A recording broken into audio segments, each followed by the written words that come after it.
ಅವಳಿ ಜವಳಿ ಮಕ್ಕಳನ್ನು ಸಂಭಾಳಿಸೋದು ಹೇಗೆ ಅಂತ ತಿಳಿಸಿಕೊಡಿ ಅಂತ ಹೇಳಿದ್ರಿ. ಹಾಗೆ ನನ್ನ ಅನುಭವನೂ ಹೇಳಿ ಅಕ್ಕ ನೀವು ಅಂತಂದೇಳಿ ನಿನ್ನೆ ಕಮೆಂಟ್ಸಲ್ಲಿ ತಿಳಿಸಿದ್ರಿ. ಹಾಗಾಗಿ ನಾನು ನನ್ನ ಮಕ್ಕಳನ್ನ ಯಾವ ಥರ ಸಾಕಿದೆ ಮತ್ತು ಯಾವ ಥರ ಸಮಾಧಾನ ಮಾಡೋದು ಅನ್ನೋದನ್ನು ನಾನು ನಿಮಗೆ ಈ ವಿಡಿಯೋದಲ್ಲಿ ತಿಳಿಸ್ಕೊಡ್ತೀನಿ. Hi, welcome to my channel energy Hegde ಓಲ್ಗಾಸ್. ಹಾಗೆ ಇನ್ನು ಯಾರೆಲ್ಲ ನನ್ನ ಚಾನಲ್ನ ಸಬ್ಸ್ಕ್ರೈಬ್ ಮಾಡ್ಕೊಂಡಿಲ್ಲ ಆದಷ್ಟು ಬೇಗ ಮಾಡ್ಕೊಳ್ಳಿ. ಹಲೋ, ನಮಸ್ಕಾರ ಎಲ್ರಿಗೂ. ಎಲ್ಲರೂ ಹೇಗಿದ್ದೀರಾ? ಚೆನ್ನಾಗಿದ್ದೀರಾ ಅಂತ ಅಂದ್ಕೊತೀನಿ. ಹಾಗೆ ನಾನು ಚೆನ್ನಾಗಿದ್ದೀನಿ. ಈ ವಿಡಿಯೋ ಮಾಡೋಕ್ಕೆ ಕಾರಣ ಏನಂದರೆ, ಅವಳಿ ಜವಳಿ ಮಕ್ಕಳಾಗಿರ್ತಾರೆ, ಅವರಿಗೆಲ್ಲ ಸಾಕೋದು ತುಂಬ ಕಷ್ಟ ಆಗಿರುತ್ತೆ. ಆ ಚಿಕ್ಕ ಮಕ್ಕಳನ್ನ ಹೇಗೆ ಸಾಕೋದು ಅನ್ನೋದನ್ನು ಈ ವಿಡಿಯೋದಲ್ಲಿ ತಿಳಿಸ್ಕೊಡ್ತಾ ಇದ್ದೀನಿ. ಯಾಕಂದರೆ ನನಗೂ 2 ಹೆಣ್ಮಗು ಆಗಿದೆ, ಟ್ವಿನ್ಸು, ಅವಳಿ ಜವಳಿ. ಹಾಗಾಗಿ ನಾನು ಯಾವ ಥರ ಮಕ್ಕಳನ್ನ ಸಾಕಿದೆ ಅನ್ನೋದನ್ನು ನಾನು ನಿಮ್ಗೆ ಹೇಳ್ತಾ ಇದ್ದೀನಿ. ತುಂಬ ಅಂದರೆ ತುಂಬ ಕಷ್ಟ. 2 ಮಕ್ಕಳು ಸಾಕೋದು ಇದೆ ಅಲ್ವಾ, ಅದು ತುಂಬ ಅಂದರೆ ತುಂಬ ಕಷ್ಟ. ಬಟ್ 2 ಟ್ವಿನ್ಸ್ ಅನ್ನೋದ್ರಿಂದ ಒಂಥರ ಖುಷಿಯಾಗಿರುತ್ತೆ. ಆ ಮಕ್ಕಳು ನೋಡೋದೇ ಒಂಥರ ಖುಷಿ ಹೇಳ್ಬೇಕಂದ್ರೆ. ಬಟ್ ಸಾಕೋದಿದೆ ಅಲ್ವಾ, ತುಂಬ ಕಷ್ಟ. ಒಂದೊಂದು ಟೈಮು ಇಬ್ಬರು ಒಂದೇ ಸರಿ ಎದ್ಬಿಡ್ತಾರೆ, ಇಲ್ಲ ಅಂದರೆ ಒಬ್ರು ಆಗತ್ತಡ ಒಬ್ಬರು ಅಳಕ್ಕೆ ಸ್ಟಾರ್ಟ್ ಮಾಡಿಬಿಡ್ತಾರೆ. ಸಮಾಧಾನ ಮಾಡೋದು ಕಷ್ಟ. ಏನಂದರೆ ಮನೆಯಲ್ಲಿ 3-4 ಮೆಂಬರ್ಸ್ ಇರಲೇಬೇಕು ಮಗುನ ನೋಡ್ಕೊಳ್ಳೋಕ್ಕೆ. ಒಬ್ಬರಿಂದ ಮಾತ್ರ ಸಾಧ್ಯನೇ ಇಲ್ಲ ಹೇಳ್ಬೇಕಂದ್ರೆ. ನಾನು ನನ್ನ ಅಮ್ಮನ ಮನೆಗೆ ಹೋದಾಗ ಒಂದು 20 ಡೇಸ್ ಹೋಗಿದ್ದೆ ಅಷ್ಟೇ ನಾನು. 20 ಡೇಸ್ ಹೋದಾಗ ಬಟ್ ಬಳ್ಳಾರಿ ಕಡೆ ಬಿಸಿಲು ಜಾಸ್ತಿ. ಆ ಬಿಸಿಲಿಗೆ ಮಗು ಎಲ್ಲ ತಡ್ಕೊಳ್ಳೋಕ್ಕಾಗದೆ ವೇಟ್ ಎಲ್ಲ ತುಂಬ ಕಡಿಮೆ ಆಗಿಬಿಟ್ಟಿದ್ರು. ಸೊ ಹಾಗಾಗಿ ಒಂದು 20 ಡೇಸ್ ಇದ್ಬಿಟ್ಟು ಮತ್ತೆ ಈ ಕಡೆ ಈ ಸೈಡ್ ಬಂದುಬಿಟ್ಟೆ, ನಾನು ಬೆಂಗಳೂರು ಸೈಡಿಗೆ ಬಂದುಬಿಟ್ಟೆ. ಬಂದಮೇಲೆ ಆ ಮಗುಗೆ ಏನು ಮಾಡಬೇಕಂದ್ರೆ 2 ಅವರಿಗೆ ಹಾಲು ಕೊಡಬೇಕು ಮಕ್ಕಳಿಗೆ. 2 ತಾಸಿಗೆ ಆ ಥರ ಹಾಲು ಕೊಟ್ಟರೆ ಮಕ್ಕಳು ಒಂದು ಸ್ವಲ್ಪ ಸುಧಾರಿಸ್ತವೆ. ನಾವು ಮಲ್ಕೊಂಡಿದ್ದಾವೆ ಅಂತಂದೇಳಿ ನಾವು ಸುಮ್ಮನೆ ಇರಬಾರ್ದು, ಎಬ್ಬಿಸ್ಬಿಟ್ಟು ಹಾಲು ಕೊಡ್ತಾ ಇರಬೇಕು ಮಕ್ಕಳಿಗೆ. 2 ಅವರಿಗೆ ಹಾಲು ಕೊಟ್ಟಿಲ್ಲ ಅಂದರೆ ಆ ಮಕ್ಕಳು ವೇಟು ಕಡಿಮೆ ಆಗಿಬಿಡ್ತಾರೆ, ಅದು ಒಂದು. ಆಮೇಲೆ ಜಾಂಡೀಸ್ ಆ ಥರ ಬರೋ ಚಾನ್ಸು ತುಂಬ ಇರುತ್ತೆ. ಆಮೇಲೆ ಸುಸು ಮಾಡೋದು ನೋಡ್ತಾ ಇರಬೇಕು ನಾವು, ಸುಸು ಮಾಡ್ತಾ ಇದ್ದಾವ ಮಕ್ಕಳು ಇಲ್ಲ ಅನ್ನೋದನ್ನು ನೋಡ್ತಾ ಇರಬೇಕು. ಮತ್ತು ಮೋಷನ್ ಸರಿಯಾಗಿ ಮಾಡ್ತಾವ ಇಲ್ವಾ ಅನ್ನೋದು ಅದನ್ನು ನೋಡ್ತಾ ಇರಬೇಕು. ಮಕ್ಕಳು ಮೋಷನ್ ಮಾಡಿಲ್ಲ ಅಂತಂದರೆ ಅದಕ್ಕೆ ಏನು ಮಾಡಬೇಕು ನೀವು ಅಂದರೆ ಹುಟ್ಟಿದ ಮಕ್ಕಳು ಮೋಷನ್ ಸರಿಯಾಗಿ ಮಾಡಿಲ್ಲ ಅಂದರೆ ಅದಕ್ಕೆ ಏನು ಮಾಡಬೇಕು ಅನ್ನೋದನ್ನು ನಾನು ನಿಮಗೆ ನೆಕ್ಸ್ಟ್ ವಿಡಿಯೋದಲ್ಲಿ ತಿಳಿಸ್ಕೊಡ್ತೀನಿ. ಹಾಗೆ ಅವಳಿ ಜವಳಿ ಮಕ್ಕಳು ಇರೋರಿಗೆ ತಾಯಿ ಹಾಲು ಸಾಕಾಗುತ್ತಾ ಇಲ್ವಾ ಅನ್ನೋದನ್ನು ನಾನು ನೆಕ್ಸ್ಟ್ ವಿಡಿಯೋದಲ್ಲಿ ಹೇಳ್ಕೊಡ್ತೀನಿ. ಇವಾಗ ಆ ಮಕ್ಕಳನ್ನ ಯಾವ ಥರ ಸುಧಾರಿಸ್ಬೇಕಂತಂದರೆ, ಕನಿಷ್ಠ 2 ಅಥವಾ 3 ಆದರೂ ಇರಲೇಬೇಕು. ಇಲ್ಲಾಂದರೆ ತಾಯಿಗೆ ನಾರ್ಮಲ್ ಡೆಲಿವರಿ ಅಥವಾ ಸಿಜೇರಿಯನ್ ಆಗಿದ್ರೂ ಅವರಿಗೆ ತುಂಬ ಕಷ್ಟ ಆಗಿಬಿಡುತ್ತೆ. 2 ಮಕ್ಕಳು ಸಾಕೋದು ತುಂಬ ಕಷ್ಟ ಆಗುತ್ತೆ. ತುಂಬ ಕೂತ್ಕೊಳ್ಳೋಕ್ಕೂ ಆಗೋಲ್ಲ, ಅವ್ರಿಗೆ ಓಡಾಡೋಕ್ಕೂ ಕಷ್ಟ ಆಗಿರುತ್ತೆ. ಸೊ ಹಾಗಾಗಿ ನಿಮ್ಮ ಮನೆಯಲ್ಲಿ 2 ಅಥವಾ 3 ಈ ಥರ ಇಟ್ಕೊಂಡು ನೋಡ್ಕೊಳ್ಳಿ.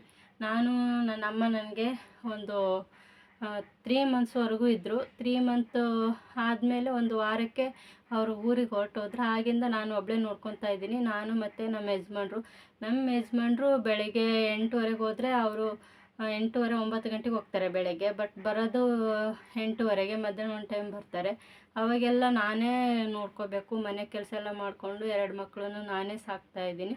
ಬಟ್ 3 ಮಂತ್ವರೆಗೂ ತುಂಬ ಕಷ್ಟ ಆಗುತ್ತೆ ಮಕ್ಕಳದು ಸಾಕೋದು. ಏನಂದರೆ ಇನ್ನು ವೇಟು ಇರಲ್ಲ, ಇನ್ನು ಹಾಲು ಕುಡಿಯೋಷ್ಟು ಶಕ್ತಿನೂ ಇರಲ್ಲ ಮಕ್ಕಳಿಗೆ. ಸೊ ಹಂಗಾಗಿ ನೀವೇನು ಮಾಡಬೇಕಂದ್ರೆ, ಹಾಲಿಂದು ಪೌಡ್ರು ಒಂದು ಬರುತ್ತೆ, ನಾನು ನಿಮ್ಗೆ ಯಾವುದಂತಂದೇಳಿ ನೆಕ್ಸ್ಟ್ ವಿಡಿಯೋದಲ್ಲಿ ತೋರಿಸ್ತೀನಿ. ಅದನ್ನು ಮಿಕ್ಸ್ ಮಾಡಿಬಿಟ್ಟು ಅವಾಗ ನಿಮ್ದು ಎದೆ ಹಾಲು ಕೊಟ್ಟರು ಅದನ್ನು ಮಿಕ್ಸ್ ಮಾಡಿ ನೀವು ಕೊಡ್ತಾ ಇರಬೇಕಾಗತ್ತೆ ಮಗುಗೆ. ಆವಾಗ ಸಮಾಧಾನ ಮಾಡ್ಕೊತವೆ. ಒಂದೇ ಟೈಮ್ 2 ಮಕ್ಕಳು ಹತ್ತಿದ್ದಾವೆ ಅಂತಂದರೆ ನೀವು 2 ತೊಡೆ ಮೇಲೇ ಹಾಕ್ಕೊಂಬಿಡಿ ಮಕ್ಕಳನ್ನ ಹಾಕ್ಕೊಂಡು. ನಾನು ಹಂಗೆ ಮಾಡಿದ್ದು, ನನ್ನ ಕೆಳಗಡೆ ಹಾಕಿದರೆ ಮಗು ತುಂಬ ಅಳ್ತಾ ಇದ್ವು. ಸೊ ಹಂಗಾಗಿ ನಾನೇನು ಮಾಡ್ತಾಯಿದ್ದೆ ಅಂದರೆ ನನ್ನ ಮಕ್ಕಳನ್ನ 2 ಮಗುನೂ ಈ ಕಡೆ ಒಂದು ಈ ಕಡೆ ಒಂದು ಹಾಕ್ಕೊತಾ ಇದ್ದೆ, ಈ ತೊಡೆಗೊಂದು ಈ ತೊಡೆಗೊಂದು ಹಾಕ್ಕೊತಾ ಇದ್ದೆ. ಅದು 3 ಮಂತ್ವರೆಗೂ ಮಾತ್ರ ಸಮಾಧಾನವಾಗಿರ್ತವೆ. ಆಮೇಲೆ 3 ಮಂತ್ ಆದಮೇಲೆ ಏನಂದರೆ ಎರಡು ಓದ್ಕೊಳ್ಳೋಕ್ಕೆ ಸ್ಟಾರ್ಟ್ ಮಾಡುತ್ತೆ. ಈ ಕಡೆ ಇದ್ದರೆ ಇವಳು ಓದಿತಾಳೆ, ಈ ಕಡೆ ಇದ್ದರೆ ಇವಳು ಓದಿತಾಳೆ. ಸೊ ಹಂಗಾಗಿ 3 ಮಂತ್ವರೆಗೂ ನೀವು ಆರಾಮಾಗಿ 2 ಮಕ್ಕಳನ್ನ ತೊಡೆ ಮೇಲೆ ಹಾಕ್ಕೊಂಡು ಸಮಾಧಾನ ಮಾಡ್ಬೋದು. ಏನಂದರೆ ಅವಳಿ ಜವಳಿ ಮಕ್ಕಳು ಸಾಕೋದಾದರೆ ತುಂಬ ಕಷ್ಟ ಇದೆ. ಬಟ್ ಏನಂದರೆ ತಾಯಿ ನೀವು ನಿದ್ದೆಗೆಟ್ಟರೂ ಚಿಂತೆ ಇಲ್ಲ. ಒಂದು 3 ಮಂತ್ವರೆಗೂ ಇಲ್ಲ 5 ಮಂತ್ವರೆಗೂ ಸ್ವಲ್ಪ ಕಷ್ಟ ಬೀಳಿ. ಯಾಕಂದರೆ ರಾತ್ರಿ ನಿದ್ದೆ ಮಾಡಿಲ್ಲ ಅಂದ್ರೂ ಪರವಾಗಿಲ್ಲ. ನೀವು ಮಕ್ಕಳು ಇನ್ನೂ ಚಿಕ್ಕ ಇರ್ತಾವಲ್ಲ, ಅವ್ರಿಗೆ ಗೊತ್ತಾಗಲ್ಲ ಏನಿಲ್ಲ. ಸೊ ಹಂಗಾಗಿ ಸಮಾಧಾನದಿಂದ ತಾಳ್ಮೆಯಿಂದ ಮಕ್ಕಳನ್ನ ಸ್ವಲ್ಪ ಜೋಪಾನ ಮಾಡ್ಕೊಳ್ಳಿ ಅಂತ ನಾನು ಹಿಂಗೆ ಮಾಡಿದ್ದು. ನನಗಂತೂ ನಿದ್ದೆನೇ ಇರಲಿಲ್ಲ. 2 ಅವರ್ಗೆ ಎದ್ದೇಳಬೇಕಾಗಿತ್ತು. 2 ಅವರ್ಗೆ ಎದ್ದೀನಂದರೆ ಒಂದು ಮಗು ಹಾಲು ಕುಡಿಯೋಷ್ಟೊಳಗಡೆ ಎಲ್ಲ 1 ತಾಸು ಆಗ್ತಾಯಿತ್ತು. ಆ ಮಗುನ ಮೇಲೆ ಇನ್ನೊಂದು ಮಗುನ ಎಬ್ಬಿಸಿ ಹಾಲು ಕೊಡೋ ತಟ ಅದು 1 ತಾಸು ಆಗಿರೋದು. ಮಗು ಬೇಗ ಹಾಲು ಕುಡಿಯಲ್ಲ. ಅದು 1 ತಾಸಾಗಲಿ 3/4 ತಾಸಾಗಲಿ ನಿಧಾನವಾಗಿ ಅಲ್ವಾ ಕುಡಿಯೋದು. ಯಾಕಂದರೆ ಬಾಯಿ ಇನ್ನೂ ಸಣ್ಣ ಇರುತ್ತೆ, ಅವು ಬೇಗ ಬೇಗ ಎಳೆಯಲ್ಲ. ಸೊ ಹಂಗಾಗಿ 1 ತಾಸು ಈ ಥರ ಆಗೋದ್ರಿಂದ ಇನ್ನು ನನಗೆ ಉಳಿಯೋದು 1 ತಾಸು ನಿದ್ದೆ ಮಾಡ್ತಾಯಿದ್ದೆ ನಾನು. 1 ತಾಸು ಅಂದರೆ ರಾತ್ರಿ ಒಂದು 3 ಅವರ್ಸ್ ನಿದ್ದೆ ನಂದು ಅಷ್ಟೇ. ಆಮೇಲೆ ಮತ್ತು ನನ್ನ ಮಕ್ಕಳದು ಹೆಂಗಂದರೆ ಕತೆ, ಆಮೇಲೆ 2 ಮಂತು 3 ಮಂತು ಹೋಗ್ತಾ ಇವಾಗ ರಾತ್ರಿ 1 ಗಂಟೆವರೆಗೂ ಎದ್ದೇಳ್ತಾರೆ ಮಕ್ಕಳು. ಹೊಟ್ಟೆ ತುಂಬಿದ್ರೂ ಎದ್ದು ಆಳ್ತಾನೇ ಇರ್ತಾರೆ. ತೊಡೆ ಮೇಲೆ ಹಾಕ್ಕೊಂಡ್ರು ಇಬ್ಬರು ಓದ್ಕೊತಾರೆ. ಏನು ಮಾಡ್ಬೇಕು ಅನ್ನೋದೇ ಗೊತ್ತಾಗಲ್ಲ ಒಂದೊಂದು ಸಾರಿ. ನನಗಂತೂ ಒಂದೊಂದು ಸಾರಿ ಸಿಕ್ಕಾಪಟ್ಟೆ ಬೇಜಾರಾಗಿ ಅಳುನೇ ಬಂದುಬಿಡುತ್ತೆ. ಅಪ್ಪ ದೇವರೇ, ಏನು ಮಾಡಿದೆ, ಎಷ್ಟು ಸಮಾಧಾನ ಮಾಡಿದ್ರೂ ಸಮಾಧಾನ ಮಾಡ್ಕೊಳ್ಳಲ್ಲ. ಸೊ ಹಂಗಾಗಿ ಇದೇ ಥರ ಇರುತ್ತೆ. ಪರವಾಗಿಲ್ಲ, ತಾಳ್ಮೆಯಿಂದ ಸ್ವಲ್ಪ ಮಕ್ಕಳನ್ನ ಜೋಪಾನವಾಗಿ ಸಾಕಿ. ನಾನು ಅದೇ ಥರನೇ ಮಾಡಿದ್ದು. 1 ತಾಸಿಗೆ ಈ ಥರ ಎಲ್ಲ ಚೆನ್ನಾಗಿ ನೋಡ್ಕೊತಾ ಇದ್ದೆ ನಾನು ನನ್ನ ಮಕ್ಕಳನ್ನ. ಆದರೂ ನನಗೆ ನಿದ್ದೆ ಇಲ್ಲ ಅಂದ್ರೂ ಪರವಾಗಿಲ್ಲ. ಯಾಕಂದರೆ ಆ ಮಕ್ಕಳು ನೋಡಿದರೆ ನಿದ್ದೆ ಮಾಡಬೇಕಂತೂ ಅನಿಸಲ್ಲ. ಅಕಸ್ಮಾತ್ ಮಕ್ಕಳು ಎದ್ದಿದ್ದೇವೆ ಅಂತಂದಾಗ ನಾನೊಂದು ಪೌಡ್ರದ್ದು ಹೇಳ್ತೀನಿ. ಅದನ್ನ ಹಾಲು ಹಾಕಿ ನಿಮ್ಮ ತಾಯಿ ಅಥವಾ ಇಲ್ಲಾಂದರೆ ನಿಮ್ಮ ಯಾರಾದರೂ ಇರ್ತಾರಲ್ಲ ಜೊತೆಗೆ, ಅವರಿಗೆ ಕುಡ್ಸೋಕ್ಕೆ ಕೊಟ್ಬಿಡಿ. ಅವ್ರು ಕುಡಿತಾರೆ. ಅವಾಗ ನೀವು ಒಂದು ಸ್ವಲ್ಪ ಅವ್ರು ಮಲ್ಕೊಂಡಾಗನೇ ನೀವು ರೆಸ್ಟ್ ಮಾಡಿಬಿಡಿ. ನಾನು ಅಷ್ಟೇ, ನಾನು ಮಕ್ಕಳು ಮಲ್ಕೊಂಡಾಗನೇ ನಾನು ರೆಸ್ಟ್ ಮಾಡಿಬಿಡ್ತೀನಿ. 1 ತಾಸು 2 ತಾಸು ಅಥವಾ ಒಂದು 3 ತಾಸು ಆದರೂ ನಿದ್ದೆ ಮಾಡಿದರೆ ಒಂದು ಸ್ವಲ್ಪ ಮತ್ತೆ ನೆಕ್ಸ್ಟ್ ಎದ್ದು ಮಗುನೇ ನೋಡ್ಕೊಳ್ಳೋಕ್ಕೆ ಸಿಗುತ್ತೆ. ನಿಮಗೆ ಆದರೆ ನಿಮಗೆ ನೋಡ್ಕೊಳ್ಳೋಕ್ಕೆ ಇರ್ತಾರೆ ಯಾರಾಗಲಿ. ಬಟ್ ನನಗಂದರೆ ನಾನು ಒಬ್ಬಳೇ ಇರೋದ್ರಿಂದ ನನಗೆ ತುಂಬ ಕಷ್ಟ ಆಗ್ಬಿಟ್ಟೈತೆ. 3 ಮಂತ್ಸಿಂದ ಅದ್ರಾಗ ಬೇರೆ 2 ಮಕ್ಕಳಿನೇ ಬೆಳೀತಾ ಇದ್ದಾವಲ್ಲ. ಬೆಳೀತಾ ಅವು ಹಸಿವು ಜಾಸ್ತಿ ಆಗುತ್ತೆ ಮಕ್ಕಳಿಗೆ. ಹಾಗಾಗಿ ನನಗೆ ಸ್ವಲ್ಪ ಕಷ್ಟ ಆಗ್ಬಿಟ್ಟೈತೆ. ಮನೆ ಕೆಲಸನೂ ನಾನೇ ಮಾಡಬೇಕು, ಅಡುಗೆ ಮಾಡಬೇಕು, ಮನೆ ಕೆಲಸ ಎಲ್ಲ ಮಾಡಿಕೊಂಡು ಮಕ್ಕಳೆಲ್ಲ ನೋಡ್ಕೋಬೇಕು, ಸ್ನಾನ ಮಾಡಿಸೋದು. ಮತ್ತು ಸ್ನಾನ ಅಂದರೆ ಆ ಥರ ಪುಣ್ಯ ಮಾಡಿರಬೇಕು ಅಂತಾರೆ, ತಾಯಿ ತಂದೆ ಸ್ನಾನ ಮಾಡಿಸೋದನ್ನು. ಇವಾಗೆಲ್ಲ ಹೆಂಗೆ ಮಾಡ್ತಾರೆ ಅಂದರೆ, ಇವಾಗ ಅಜ್ಜಿಯರು ಯಾರಾದರೂ ಮಾಡಿಸ್ಬಿಡ್ತಾರೆ ಮಕ್ಕಳಿಗೆ. ಬಟ್ ನಂದರಲ್ಲಿ ಆದರೆ ನಮ್ಮಮ್ಮ 3 ಮಂತಿಗೆ ಹೋಗಿದ್ದೆ ಒಳ್ಳೇದಾಯಿತು ಅಂತ ಅನಿಸುತ್ತೆ ನನಗೆ. ಯಾಕಂದರೆ ನನ್ನ ಮಕ್ಕಳಿಗೆ ನಾವೇ ತಂದೆ ತಾಯಿ ನಿಂತ್ಕೊಂಡು ಸ್ನಾನ ಮಾಡಿಸೋದಂದ್ರೆ ಇರೋ ಖುಷಿ ತುಂಬ ಅಂದರೆ ತುಂಬ ಖುಷಿ ಆಗುತ್ತೆ ಹೇಳ್ಬೇಕಂದ್ರೆ. ನಾನೆಲ್ಲ ಮಸಾಜ್ ಎಲ್ಲ ಮಾಡಿಬಿಡ್ತೀನಿ. ಮಸಾಜ್ ಮಾಡಿದ್ಮೇಲೆ ನಾನು ಎಲ್ಲ ಸೋಪು ಗೀಪು ಎಲ್ಲ ನಾನು ತಿಕ್ತೀನಿ. ನಮ್ಮ ಯಜಮಾನ್ರು ನೀರು ಹಾಕ್ತಾರೆ. ಈ ಥರ ಇಬ್ಬರು ತಂದೆ ತಾಯಿ ಈ ಥರ ಚೆನ್ನಾಗಿ ನೀರಿಗೆ ಹಾಕಿ ಎಲ್ಲ ಸ್ನಾನ ಮಾಡಿಸಿ ಮಕ್ಕಳಿಗೆಲ್ಲ ರೆಡಿ ಮಾಡಿ 2 ಜೋಳುಗಳ ಕಟ್ಟಿಬಿಟ್ಟಿದ್ದೀನಿ ತೊಟ್ಟಿಲು.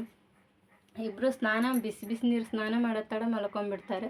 ಮಲ್ಕೊಂಡು 1-2 ತಾಸು ಆ ಥರ ಎದ್ದೇಳ್ತಾರೆ. ಇವಾಗ 3 ಮಂತಲ್ಲಿ ಯಾವ ಥರ ಇರುತ್ತಂದರೆ ಆ ಮಕ್ಕಳು ರಾತ್ರಿ 1 ಗಂಟೆವರೆಗೂ ಎದ್ದೇಳ್ತಾರೆ. ಅವರು 1 ಗಂಟೆ ಎದ್ದು ಆಮೇಲೆ ಮತ್ತೆ ಮಲಗ್ತಾರೆ. ಒಂದು 3 ಗಂಟೆಗೆ ಹೇಳ್ತಾರೆ. 3 ಗಂಟೆಯಿಂದ ಮತ್ತೆ ಮಲಗಿ ಒಂದು 5 ಗಂಟೆಗೆ ಹೇಳ್ತಾರೆ. 5 ಗಂಟೆಯಿಂದ 6:30 7:00ವರೆಗೆ ನಾನು ಇದು ಬಜೆ ಬೇರು ಅದೆಲ್ಲದು ಒಂದು 5:30 ಹಂಗೆ ತೇದು ಹಾಕ್ಬಿಡ್ತೀನಿ ಮಕ್ಕಳಿಗೆ. ಕಫ ಕೆಮ್ಮು ಬರಬಾರ್ದು, ಜೀರ್ಣಕ್ರಿಯೆ ಆಗಬೇಕು ಚೆನ್ನಾಗಿ, ಮತ್ತು ಮಕ್ಕಳು ಮೋಷನ್ ಆಗಬೇಕು, ಮತ್ತು ಮಕ್ಕಳು ದಪ್ಪನೂ ಆಗಬೇಕು ಅಂತಂದು ಹೇಳ್ಬಿಟ್ಟು ಈ ಥರದ್ದು ನಾನು ಬೆಳಗ್ಗೆನೇ 5:30 ಈ ಥರ ಬರೀ ಹೊಟ್ಟೆಲಿ ನಾನು ತೇದಿ ಹಾಕ್ತೀನಿ. ಆವಾಗಿಂದ ಮತ್ತೆ ಸ್ನಾನ ಗೀನ ಮಾಡಿಸಿ ಒಂದು 6:30 7 ಗಂಟೆಗೆಲ್ಲ ಬೆಳಗ್ಗೆಲ್ಲ ಸ್ನಾನ ಮಾಡಿಸ್ಬಿಡ್ತೀನಿ. ಬೇಗ ಮಾಡಿಸಿ ಮಲಗಿಸಿದ್ರೆ ಎದ್ದೇಳೋದೇ 9:30 10 ಗಂಟೆಗೆ ಎದ್ಬಿಡ್ತಾರೆ ಬೆಳಗ್ಗೆ. ಆವಾಗ ಮತ್ತೆ ಒಂದು ಟೈಮ್ ಮತ್ತೆ ಹಾಲೆಲ್ಲ ಇಬ್ಬರಿಗೂ ಕೊಟ್ಬಿಟ್ಟು ಮತ್ತೆ ಒಂದು 12 ಗಂಟೆವರೆಗೂ ಮಲಗ್ತಾರೆ. ಅವ್ರು ನಾನು ಮಲ್ಕೊಂಡಾಗನೇ ನಾನು ಇರೋದು ಕೆಲಸ ಮಾಡ್ಕೊಂಬಿಡ್ತೀನಿ. ಕಸ, ಪಾತ್ರೆ, ಬಟ್ಟೆ ಇರೋದೆಲ್ಲ ಮಾಡ್ಕೊಂಬಿಡ್ತೀನಿ. ಬಟ್ಟೆ ಎಲ್ಲ ವಾಷಿಂಗ್ ಮಿಷಿನ್ ಇದೆ ನಂದು, ಅದು ಒಗೆಯುತ್ತೆ. ಆಮೇಲೆ ಇದು ದೊಡ್ಡ ಬಟ್ಟೆ, ಉಚ್ಚೆ ಬಟ್ಟೆ ಆ ಥರ ಇರುತ್ತಲ್ಲ ಮಕ್ಕಳದು, ಮೋಷನಿಂದು ಆ ಥರದ್ದು ಮೋಷನ್ ಎಲ್ಲ ಮಾಡಿರುತ್ತೆ. ಸೊ ಹಂಗಾಗಿ ಅದೆಲ್ಲ ನಾನು ಕೈಲೇ ವಾಶ್ ಮಾಡ್ಕೊಂಬಿಡ್ತೀನಿ, ಅವಾಗವಾಗೆ ವಾಶ್ ಮಾಡ್ಕೊಂಬಿಡ್ತೀನಿ. ಆಮೇಲೆ ಅಷ್ಟೇ, ಅವರು ಇವಾಗ 3 ಮಂತ್ವರೆಗೂ ತುಂಬ ಕಷ್ಟ ಆಗುತ್ತೆ ನಿಮಗೆ. ಅವಳಿ ಜವಳಿ ಮಕ್ಕಳು ಸಾಕೋದಂದರೆ ತುಂಬ ಸುಲಭ ಅಲ್ಲ, ಆ ಥರ ಕಷ್ಟ ಆಗುತ್ತೆ. ಆಮೇಲೆ ಯಾವುದು ಕಷ್ಟನೇ ಆಗಲ್ಲ ನಿಜವಾಗ್ಲೂ ಹೇಳ್ಬೇಕಂದ್ರೆ. ನನ್ನ ಅನುಭವ ಇಷ್ಟೇ. ಇನ್ನು ನಿಮ್ಮದು ಹೆಂಗೆ ಅಂತ ಗೊತ್ತಿಲ್ಲ ನನಗೆ. ಈ ಥರ ಅಂದರೆ ಮಕ್ಳ ಹತ್ರನೇ ಇರಿ, ಚೆನ್ನಾಗಿ ಹಾಲು ಕುಡಿಸಿ. ಮಕ್ಕಳು ಸ್ವಲ್ಪ ತೂಕ ಕಡಿಮೆ ಇರ್ತಾರೆ. ನನ್ನ ಮಕ್ಕಳು ಹುಟ್ಟಿದಾಗ ತೂಕ ಎಷ್ಟಿದ್ರಂದರೆ ದೊಡ್ಡವಳು 2 ಕೆ ಜಿ ಇತ್ತು, ಚಿಕ್ಕವಳು 1 kg 800 ಗ್ರಾಮ್ ಇದ್ಲು. ಮತ್ತು ಆಮೇಲೆ ಬರ್ತಾ ಬರ್ತಾ ಏನಾಯ್ತು ಅಂದರೆ ಒಂದು 4 ದಿನ 5 ಡೇಸಿಗೆಲ್ಲ ಇವಳು ಚಿಕ್ಕವಳು 2 kg ಆದಳು, ಅವಳು ದೊಡ್ಡವಳು 1.5 kg ಆಗಿಬಿಟ್ಲು. ಆಮೇಲೆ ಒಂದು 4 ದಿನ 5 ದಿನ ಆದಮೇಲೆ ಊರಿಗೆ ಹೋದ್ಮೇಲೆ ಮತ್ತೆ ಅಲ್ಲಿ ಆ ಬಿಸಿಲು ವಾತಾವರಣಕ್ಕೆಲ್ಲ ನನ್ನ ಅಮ್ಮನ ಮನೆಯಲ್ಲೆಲ್ಲ ತೀರಾ ಸಣ್ಣ ಆಗೋಗ್ಬಿಟ್ರು. 1 kg, ಒಂದು 200 kg, ಒಂದು 300 kg ಆಗೋಗ್ಬಿಟ್ರು. ಅದ್ರಾಗ ಬೇರೆ ದೊಡ್ಡವಳಿಗೆ ಜಾಂಡೀಸ್ ಬೇರೆ ಬಂದುಬಿಡ್ತು. ನನಗೆ ಅಂತೂ ಸಿಕ್ಕಾಪಟ್ಟೆ ಭಯ ಆಗಿ ಮತ್ತೆ ಅಲ್ಲಿಂದ ಇಲ್ಲಿ ತುಮಕೂರು ಕಡೆಗೆಲ್ಲ ಬಂದುಬಿಟ್ಟು ಆಮೇಲೆ ಜಾಂಡೀಸ್ ಎಲ್ಲ ಹೋಗಿಸಿ ಇವಾಗ ಮಕ್ಕಳು ದಪ್ಪ ಆಗಿ ಚೆನ್ನಾಗಾಗಿದ್ದಾರೆ. ತುಂಬ ಕಷ್ಟ ಆಗೋಯಿತು ಸಣ್ಣ ಮಕ್ಕಳು ಸಾಕೋದು. ಮತ್ತು ಇನ್ನೂ ಒಂದು ಏನಂದರೆ ತೂಕ ಏನಾದರೂ 2.5 kg ಕೆಳಗಡೆ, 2 kg ಅಥವಾ 2.5 kg ಕೆಳಗಡೆ ತೂಕ ಕಡಿಮೆ ಇದ್ದರೆ ಮಕ್ಕಳಿಗೆ ಸ್ನಾನನೇ ಮಾಡಿಸ್ಬೇಡಿ. ಮಕ್ಕಳಿಗೆ ಏನಂದರೆ ಮೈ ಉಜ್ಜಿ ಅಷ್ಟೇ, ಮೈ ಒರೆಸಿ ಒಂದು ಬಿಸಿನೀರೆಲ್ಲ ಕಾಯಿಸ್ಬಿಟ್ಟು ಆಯಿಲ್ ಅಂತ ಹಚ್ಚಬೇಡಿ, ಆಯಿಲ್ ಹಚ್ಚಬೇಡಿ. ಮತ್ತು ಪೌಡ್ರ್ ಹಾಕೋದಾಗಲಿ ಇನ್ಫೆಕ್ಷನ್ ಅದೆಲ್ಲ ಆಗುತ್ತೆ. ಸೊ ಹಾಗಾಗಿ ಇನ್ನು ಪೌಡ್ರೆಲ್ಲ ಹಾಕ್ಬೇಡಿ. ಒಂದು 16 ದಿನ, ಒಂದು 15ವರೆಗೂ, ಒಂದು ತಿಂಗಳದವರೆಗೂ ಪೌಡ್ರ್ ಹಾಕೋದಾಗಲಿ, ಈ ಎಣ್ಣೆ ಉಜ್ಜಿ ಮಸಾಜ್ ಮಾಡೋದಾಗಲಿ ಅದೆಲ್ಲ ಮಾಡೋಕ್ಕೆ ಹೋಗಬೇಡ್ರಿ. ಆಮೇಲೆ ಒಂದು ತಿಂಗಳು ಆ ಥರ ಆದಮೇಲೆ ಮಕ್ಕಳು ಏನಾದರೂ ಸ್ವಲ್ಪ ವೇಟ್ ಆಗಿದ್ದಾರೆ, 2.5 kg ಅಥವಾ 2 kg, 2.5 kg, 3 kg ಆಗಿದ್ದಾರೆ ಅಂತಂದರೆ ಆವಾಗ ನೀವೇನು ಮಾಡ್ತೀರಿ ಅಂದರೆ ಸ್ವಲ್ಪ ಎಣ್ಣೆ ಹಚ್ಬಿಟ್ಟು ಮಸಾಜ್ ಎಲ್ಲ ಮಾಡಿ ಸ್ನಾನ ಎಲ್ಲ ಮಾಡಿಸ್ಬೋದು, ತೊಂದರೆ ಇಲ್ಲ ನಿಮಗೆ ಅವಾಗೆಲ್ಲ ಮಕ್ಕಳಿಗೆ. ಈಗ ತೂಕ ಕಡಿಮೆ ಇತ್ತು, ನಾವು ಸ್ನಾನ ಮಾಡಿಸಿದ್ದೀವಿ ಅಂತಂದರೆ ಇನ್ನೂ ತೀರಾ ತೂಕ ಕಡಿಮೆ ಆಗಿಬಿಡ್ತಾರೆ ಮಕ್ಕಳು. ಸೊ ಹಂಗಾಗಿ ಹೇಳ್ತೀವಿ, ತುಂಬ ಪ್ರೆಷರ್ ಹಾಕೆಲ್ಲ ಮಸಾಜೆಲ್ಲ ಮಾಡೋಕ್ಕೆ ಹೋಗ್ಬೇಡಿ ಚಿಕ್ಕ ಮಕ್ಕಳಿಗೆ. ಆಮೇಲೆ ಹಂಗೆ ಈ ಥರ ನೀರೆಲ್ಲ ಹಾಕಿ ಚೆನ್ನಾಗಿ ಒಂದು 2.5 kg 3 kg ಆದಾಗ ಸ್ನಾನ ಮಾಡಿಸ್ಕೊಳ್ಳಿ. ನನ್ನ ಮಕ್ಕಳಿಗೆಲ್ಲ ನಾನು 1 ತಿಂಗಳು 1-2 ತಿಂಗಳದವರೆಗೂ ನಾನು ಸ್ನಾನ ಮಾಡಿಸೇ ಇಲ್ಲ. ಹೇಳ್ಬೇಕಂದ್ರೆ ಆ ಮಕ್ಕಳು ಯಾವಾಗ ದಪ್ಪ ಆದರೂ ಆವಾಗೇ ಮಾಡಿಸಿದ್ದು ನಾನು. ತುಂಬ ಭಯ ಆಗೋಗ್ಬಿಟ್ಟಿತ್ತು, ಏನಪ್ಪ ದಪ್ಪನೇ ಆಗ್ತಾಯಿಲ್ಲ, ಸ್ನಾನ ಯಾವಾಗ ಮಾಡಿಸೋದು ಅಂತಂದೇಳಿ. ಮಕ್ಕಳಿಗೆ ಸ್ನಾನ ಮಾಡಿಸಿದ್ರೇ ಒಂಥರ ಮುಖದಲ್ಲಿ ಕಳೆ ಬರುತ್ತೆ, ಅಂಥದ್ರಲ್ಲಿ ಆ ಥರ ಆಗೋಯ್ತಾ. ಸೊ ಹಂಗಾಗಿ ಚೆನ್ನಾಗಿ ಹೆಂಗೋ ಒಂದು ಸಾಕಿದ್ದೀವಿ. ಇವಾಗ ಒಂದು 3 ತಿಂಗಳು ಆಗಿದೆ, ನಿನ್ನೆಗೆ 3 ತಿಂಗಳು ಮುಗೀತು. ಇವಾಗ 4 ತಿಂಗಳು ರನ್ನಿಂಗ್ ನಡೀತಾ ಇದೆ ಇವತ್ತಿನಿಂದ. ಇಷ್ಟು ನಂದು. ಅಂದರೆ ಒಂದಾಗತ್ತೊಂದು ಮಕ್ಕಳು ಎದ್ದೇಳ್ತಾನೆ ಇರ್ತಾರೆ, ಆಳ್ತಾನೇ ಇರ್ತಾರೆ. ಒಂದೊಂದು ಟೈಮ್ ಒಂದು ಸಮಾಧಾನ ಮಾಡೋಕ್ಕೆ ಆಗಲ್ಲ ನಿಜವಾಗ್ಲೂ ಹೇಳ್ಬೇಕಂದ್ರೆ. ಇವಾಗ ತಿಂಗಳು ಚೂಜಿ, 1.5 ತಿಂಗಳು ಚೂಜಿ ಅಂತಂದೇಳಿ ಎಲ್ಲ ಬರುತ್ತೆ. ಆವಾಗ ಕಾಲು ಕೈ ಆಡಿಸ್ಬೇಕಾದ್ರೆ ತುಂಬ ಪೇನಾಗಿ ಇದು ಮಾಡ್ತಾರೆ. ನೀವೇನು ಮಾಡ್ತೀವಿ ಅಂದರೆ ವಾರಕ್ಕೆ ಈ 1.5 ತಿಂಗಳಿಗೆ ಒಬ್ಬರಿಗೆ ಹಾಕ್ಸಿದ್ದೀವಿ ಅಂತಂದರೆ ನೆಕ್ಸ್ಟ್ 1 ವೀಕಿಗೆ ಇನ್ನೊಬ್ರಿಗೆ ಹಾಕ್ಸಿ. ಇಲ್ಲಾಂದರೆ ಇಬ್ಬರಿಗೂ ಒಂದೇ ಸಾರಿ ಇಂಜೆಕ್ಷನ್ ಹಾಕ್ಸಿರಂದರೆ, ಇದು ಗೋರ್ಮೆಂಟ್ ಇಂಜೆಕ್ಷನ್ ಎಲ್ಲ ಹಾಕ್ತಾರೆ 1.5 ತಿಂಗಳದ್ದು ಆ ಥರ ಚೂಜಿ. ಆ ಥರ ಹಾಕ್ಸಿದಾಗ ನಿಮಗೆ ತೊಂದರೆ ಆಗುತ್ತೆ. ಸೊ 1 ವಾರಕ್ಕೊಂದು ಸಾರಿ ಈ ಥರ ಹಾಕ್ಸಿ ಇಬ್ಬರಿಗೆ. ಮತ್ತು ಏನಂದರೆ ನೀವು ತೊಟ್ಟಿಲು ಮಾಡಿರ್ತೀರಲ್ವ, ಆ ತೊಟ್ಲಿಗೆ ಹಾಕ್ಬಿಡಿ. ಏನಾದರೂ ಬೆಡ್ ಮೇಲೆ ಹಾಕಿರೋ ಅಂತಂದರೆ ಅವು ಕಾಲು ಕೈ ಹಿಂಗೆ ಮಾಡಬೇಕಾದ್ರೆ ತುಂಬ ಪೇನ್ ಆಗುತ್ತೆ ಅವ್ರಿಗೆ. ತುಂಬ ಅಳಕ್ಕೆ ಶುರು ಮಾಡ್ತಾರೆ, ಸಮಾಧಾನ ಮಾಡೋಕ್ಕಾಗೋದೇ ಇಲ್ಲ. ಸೊ ಹಂಗಾಗಿ ತೊಟ್ಟಿಲಿಗೆ ಹಾಕ್ಬಿಟ್ಟು ಮೇಲುಗಡೆ ಏನಾದರೂ ಸ್ವಲ್ಪ ಭಾರ ಇರೋದನ್ನು ಬೆಡ್ಶೀಟ್ ಅಥವಾ ಏನಾದರೂ ಇಡಿ. ಆವಾಗ ಕಾಲು ಕೈಯೆಲ್ಲ ಆಡ್ಸೋಕ್ಕಾಗಲ್ಲ ಅವ್ರಿಗೆ. ಅವಾಗ ಏನಂದರೆ ಸ್ವಲ್ಪ ಪೇನ್ ಕಡಿಮೆ ಇರುತ್ತೆ. ಮತ್ತು ಆಮೇಲೆ ಇಂಜೆಕ್ಷನ್ ಹಾಕಿದ ಮರುಕ್ಷಣವೇ ತಣ್ಣೀರು ಬಟ್ಟೆ ಫ್ರಿಜ್ಜಲ್ಲಿ ಒಂದು ಸ್ವಲ್ಪ ನೀರಿಟ್ಬಿಟ್ಟು ಐಸ್ ತಿಕ್ಕಬೇಡಿ. ಮತ್ತು ಇದು ಅದೇ ಥರ ಐಸ್ ಥರದ್ದೇ ನೀರಿರುತ್ತೆ ನೋಡಿ, ತಣ್ಣಗೆ ಕೋಲ್ಡು, ಆ ನೀರನ್ನು ಬಟ್ಟೆ ಕೂಡ ಕಟ್ಬಿಟ್ಟು ಸ್ವಲ್ಪ ಹಿಂಗೆ ಸುತ್ತಿ ಆ ಕಾಲಿಗೆ ಈ ಕಾಲಿಗೆ ಸುತ್ತಿಬಿಟ್ಟು ಅವಾಗವಾಗ ತಣ್ಣೀರನ್ನ ಖಾಲಿ ಬಟ್ಟೆ ಹಾಕ್ತಾ ಇರಿ. ಆವಾಗ ಬೇಗ ಒಂದು 2-3 ಸರಿ ಮಾಡಿರಂದರೆ ಪಾಪ ಮಕ್ಕಳಿಗೆ ನೋವೆಲ್ಲ ಕಡಿಮೆ ಆಗೋಗುತ್ತೆ. ಈ ಥರ ಇರುತ್ತೆ ಚಿಕ್ಕ ಮಕ್ಳದೆಲ್ಲ. ಇಬ್ರಿಗೂ ಒಂದೇ ಸರಿ ಇಂಜೆಕ್ಷನ್ ಮಾತ್ರ ಹಾಕ್ಸೋಕೆ ಹೋಗಬೇಡಿ. ಯಾಕಂದರೆ ನಾನು ಒಂದು ಸರಿ ಹಾಕ್ಸಿದ್ದೆ, ಬಟ್ ಇಬ್ಬರು ಒಂದೇ ಸರಿ ಅಳಕ್ಕೆ ಶುರು ಮಾಡಿದ್ರೆ ಸಮಾಧಾನ ಮಾಡೋಕ್ಕಾಗಲಿ. ನಾನು ಒಬ್ಬಳೇ ಬೇರೆ ಇದ್ದೀನಿ, ನನ್ನಮ್ಮ ಇಲ್ಲ ಏನಿಲ್ಲ ಅಲ್ವಾ. ಸೊ ಹಂಗಾಗಿ ಇಂಜೆಕ್ಷನ್ ಯಾವಾಗ ಹಾಕಿದ್ರು ಅಂದರೆ ನಮ್ಗೆ 2-2.5 ತಿಂಗಳಿಗೆ ಹಾಕಿದ್ರು. ಯಾಕಂದರೆ ಮಕ್ಕಳು ತೂಕ ಕಡಿಮೆ ಇದ್ದರು. ಸೊ ಹಂಗಾಗಿ ಆ ಥರ ಹಾಕಿದ್ರು ನನ್ನ ಮಕ್ಕಳಿಗೆ. ಇವಾಗ ತೂಕ ಆಗಿದ್ದಾರೆ, ಏನು ತೊಂದರೆ ಇಲ್ಲ. ದೊಡ್ಡವಳು ಬಂದುಬಿಟ್ಟು ಇವಾಗ ಪ್ರೆಸೆಂಟು ದೊಡ್ಡವಳು ಬಂದು 3 kg ಇದ್ದಾಳೆ, ಚಿಕ್ಕವಳು ಬಂದು 3.5 kg ಇದ್ದಾಳೆ. ಚೆನ್ನಾಗಿ ಇಂಪ್ರೂವ್ಮೆಂಟ್ ಆಗಿದ್ದಾರೆ ಇವಾಗ. ಹಂಗೆ ಮಕ್ಕಳು ನಾವು 2 ತಾಸಿಗೆ ಒಂದ್ಸರಿ ಹಾಲು ಕೊಡ್ತಾಯಿದ್ರೆ ಮಕ್ಕಳು ಬೇಗ ಬಿಡ್ತಾರೆ. ಆಮೇಲೆ ನೆಕ್ಸ್ಟ್ ವೀಡಿಯೋದಲ್ಲಿ ತಾಯಿ ಹಾಲು ಆಗಿಲ್ಲ ಅಂದರೆ ಯಾವ ಥರ ಮಾಡಬೇಕು ಅನ್ನೋದನ್ನು ನಾನು ನಿಮ್ಗೆ ಇವಾಗ ತಿಳಿಸ್ಕೊಡ್ತೀನಿ. ಮತ್ತು ಆಮೇಲೆ ಮಕ್ಕಳಿಗೆ ತುಂಬ ಮೈ ಮುರಿತಾ ಇರ್ತಾರೆ, ಅವ್ರಿಗೆ ಏನು ಮಾಡಬೇಕು ಅನ್ನೋದನ್ನು ನೆಕ್ಸ್ಟ್ ವೀಡಿಯೋದಲ್ಲಿ ಹೇಳ್ಕೊಡ್ತೀನಿ. ಮೋಷನ್ ಮಾಡಿಲ್ಲ ಅನ್ನೋದು ಅದನ್ನು ಹೇಳ್ಕೊಡ್ತೀನಿ.